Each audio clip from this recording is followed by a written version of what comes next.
So in my opinion, Bertil Vallien, a Swede, is the most important glassmaker in today's world. And for the last generation, that's Bertil. And the reason that I feel so strongly about Bertil is that he has done magnificent pieces that cost tens of thousands, £1,000,000 piece of Bertil. On the other hand, he's done the 10 bob pieces, the pieces that were sold for pennies. And his oeuvre, his life's work has spanned cheap to extremely expensive, and he touches all the bases from the working classes to the richest connoisseurs. And I've got to know him over the years, and he's always looked after me. I get on well with Bertil. I really like him, and I love his work. And but Bertil, when I suppose I was interviewing him for the third time, we were working through his life chronologically, and he came to a point where he said, I can't talk about this anymore today, and I'll feel better, and maybe I can talk about it again. Well, a couple of interviews later or something, he touched on this fact that he'd lost a son through a terrible accident. What it must be like to bury your children, not one of the easiest things to do. So Bertil is kind of haunted by this. Sorry, cracks me up every time. So Bertil's haunted, there's a black cloud that follows Bertil, and that kind of shifted his soul into a dark place, and it stays there. I mean, Bertil is still terribly wounded by it.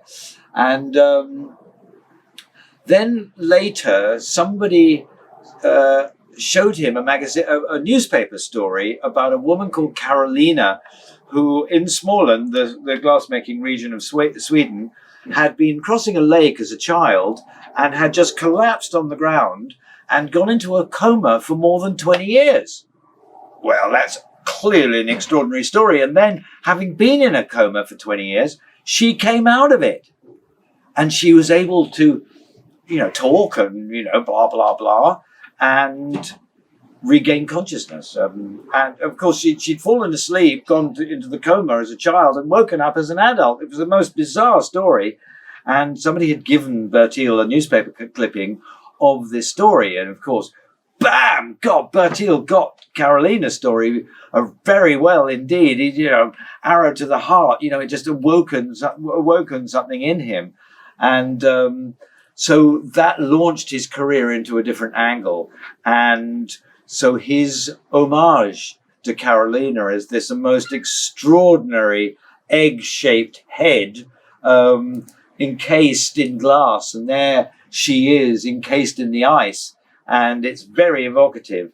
And so Karolina discussed, how she was people saying, what's it like to be dead, effectively? And she said, well, they were the Blue Watchers that she kind of remembered from the period when she was in this coma. But he took it on very deeply. And of course, he used two metaphors for this passage towards death. And one of them is the boat, where you have, the Viking ship, the journey into Hades. It reoccurs in various cultures where you take a boat from death towards your destination. And of course, the boat is loaded up with stuff. So the boat becomes one of Bertil's favorite motifs, and he's done $1 million boat. The other motif that has really got him is the head, is the human form. And when I was visiting Bertil once and interviewing him, he brought me a bucket of heads. Now, these were made in lead crystal, and they were for using in other pieces. They're not pieces in themselves. They are elements of the greater works.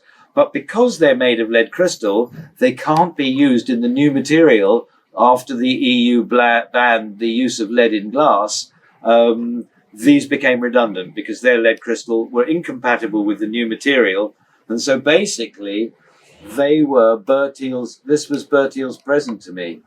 And talk about favorite pieces of glass. Wow.